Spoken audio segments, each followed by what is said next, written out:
اوس الله د بنی اسرائیل انجام ذکر کوي. د کوم قوم انجام؟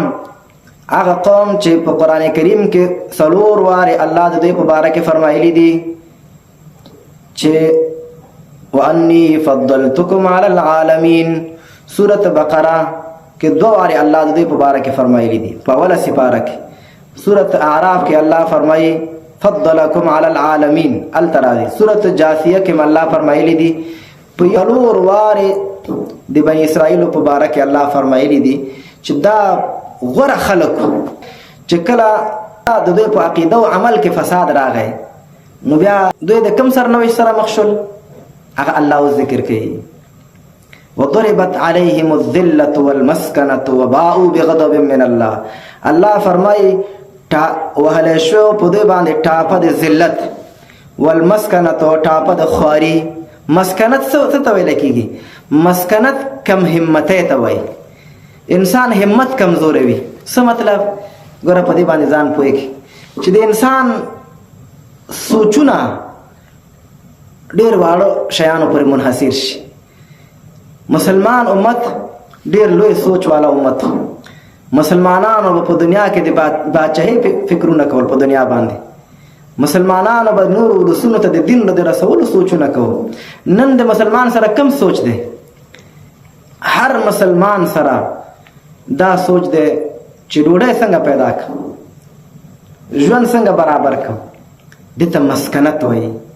مسکنت کم همته ته وایي چې همت د انسان کم شي، فکر ډېر وړوکی شي. وړوکی شي پورې دی ونښلي لکه ماشوم چې د لوبو یو شي پورې نښتی سهار نه ماښامه پورې دی همدغې نه تاویږي چې بیا شپې وده کېږي د ده سوچ او فکر همدا وي. نو مسکنت دې ته ویل کېږي چې کم همتي په یو چا کې پیدا شي. نو ضربت علیهم الذلة والمسکنة وباءوا بغضب من الله. د الله په غضب باندې اخته شول. کم قوم او کم ولس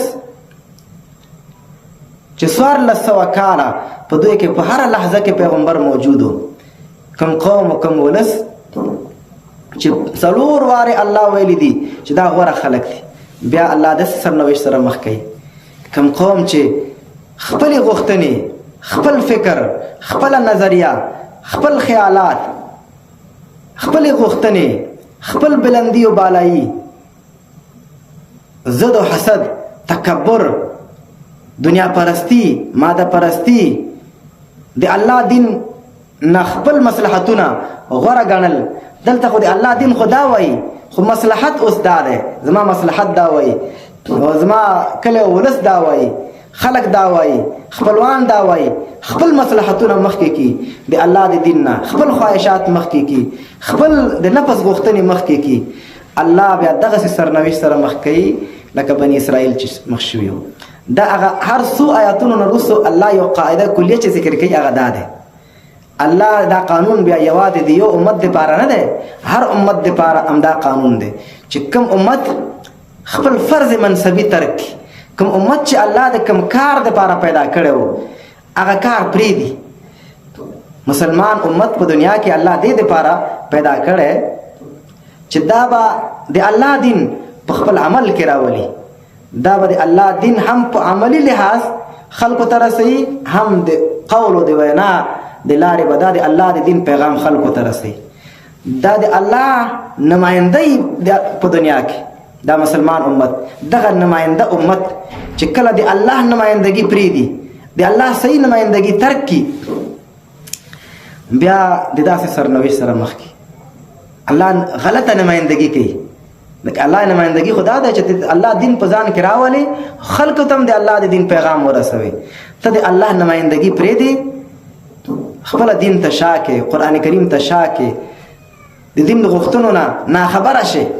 دنیا، پیسه، روپۍ، کور، منصب، موټر، دې پسې کوم امت ولګېده هغه به داسې ذلیله کېږي لکه بني اسرائیل چې ذلیله شوي وو. په دغه حالات کې نن مسلمان امت واقع شوی دی. نن مسلمان امت په دنیا کې 2,000 میلیونه مسلمانان ژوند کوي. نو 2,000 میلیونه مسلمانانو کې نن د مسلمان هیڅ حیثیت نشته. د مسلمانانو پیسې بل څوک چاپ کوي، په نورو ملکونو کې چاپ کیږي. د مسلمانانو چې کم ذخیره د پیسو وي هغه په امریکا یا نور ملکونو کې پراته دي. امنیت شورا کې 15 هیوادونه دي، 15 دایمي غړي چې ورته وایي، په هغې کې د مسلمان یو ملک نشته. G7 چې ورته وایي او دارنګې G20 هیوادونه، دې هیوادونو کې چې کوم فوجي او صنعتي تړونونه خلکو هیوادونو کړي، په دې کې مسلمان ته څوک ځای نه ورکوي. ولې دومره ذلیله شول؟ هغه قوم چې په ټوله دنیا یې باچایي کوله نن دومره ذلیله شول. دا ولې؟ ځکه چې دوی د الله دین ته شا کړه نو الله ذلیله کړل. څوک چې د الله سره خیانت کوي الله په هغې باندې عذاب نازلوي، هغه الله ذلیله کړي، هغه الله سوالګر جوړ کړي د هغه نه. بیا نور ملکونو نه ډارېږي، بیا د کافر نه ډارېږي، بیا مشورې د کافر نه اخلي چې څه وکړو.